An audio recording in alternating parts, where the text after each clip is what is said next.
안녕하세요. 달려라 경기 김혜진입니다. 매주 목요일 하나손해보험 최주필 전문위원과 함께하는 시간이죠.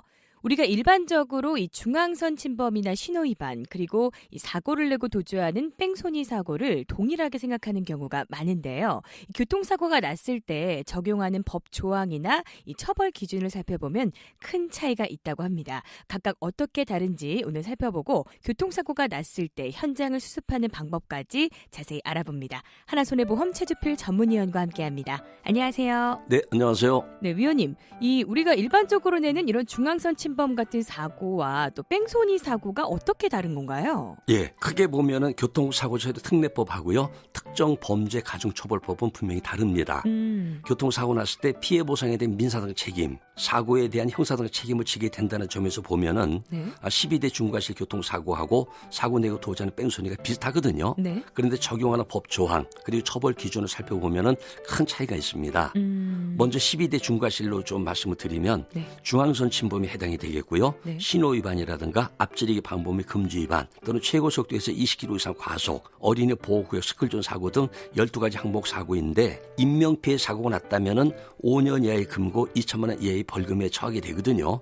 그리고 물적 피해 사고 났을 때는 구속되는 것은 없고 500만 원 이하의 벌금에 처하게 되고 합의를 하게 되면은 대부분 불구속이 되는데 6주 미만이면 불구속이 원칙이 되겠죠. 근데 사고 내고 도주하는 뺑소니는 특정 범죄 가중처벌법을 적용합니다. 사고를 냈는데 인명피해 사고가 있는데 피해자에 대한 구호조치를 취하지 않고 뺑소니 쳤다. 하여튼 단속당하면은 일단은 무조건 운전면허는 취소입니다. 그리고 뺑소니의 경우에는 4주 이상이면 구속영장이 청구될 수도 있습니다. 운전면허증은 바로 취소가 될 수밖에 없는 거고요. 또 1년 이상의 실형에 처합니다. 네, 그럼요. 이 뺑소니에 대한 이제 법률적인 의미가 있잖아요. 네. 이걸 좀 우리 운전자들이 정확하게 인식하고 대처할 수 있도록 이 개념에 대해서도 좀 자세히 정리를 좀 해주시죠. 누가 내 차를 받고 그냥 갔습니다. 혹시나 명함이나 봤더니 없거든요. 근데 화가 나니까 내 차 받고 누가 뺑소니 쳤다 그 얘기 하는데 뺑소니는 아닙니다. 다른 사람의 자동차나 물건에 피해를 끼치고 그냥 갔을 때는 도로교통법에 의한 조치 불이행이고요.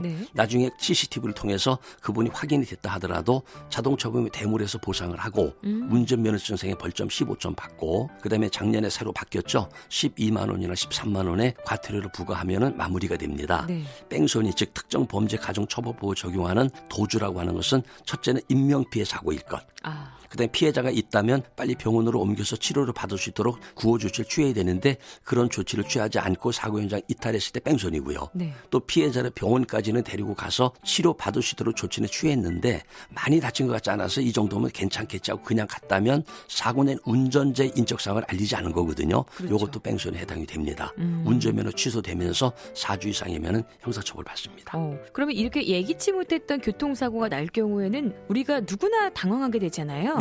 기본적으로 취해야 될 이런 행동 지침이 있다면 좀 소개를 해주시죠. 일단 2차적인 사고가 발생하기가 쉽거든요. 그리고 1차 사고보다는 2차 사고가 훨씬 피해가 크기 때문에 2차 사고가 일어나지 않도록 사고 현장 수습하고 정리하는데 각별히 신경을 써주시고요.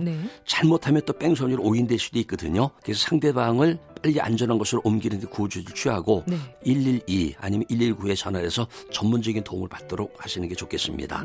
그리고 일반 사고는 신고 의무가 반드시 있으니까 경찰에 신고해서 그분들의 도움을 받고 그분들이 빨리 치료받고 정상적으로 회복될 수 있도록 모든 뒷바라지를 하시는 것이 사실은 도리라고 생각이 됩니다.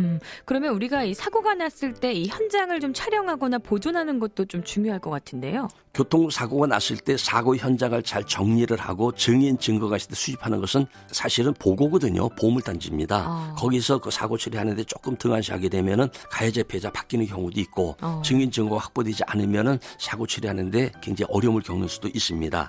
반드시 촬영을 해놓는 게 좋은데 가해자 피해자가 현재 있는 위치 전체가 보이도록 전체적인 사진, 그다음에 중앙선이라든가 차선까지도 전체 보일 수 있도록 전체 사진 찍고요.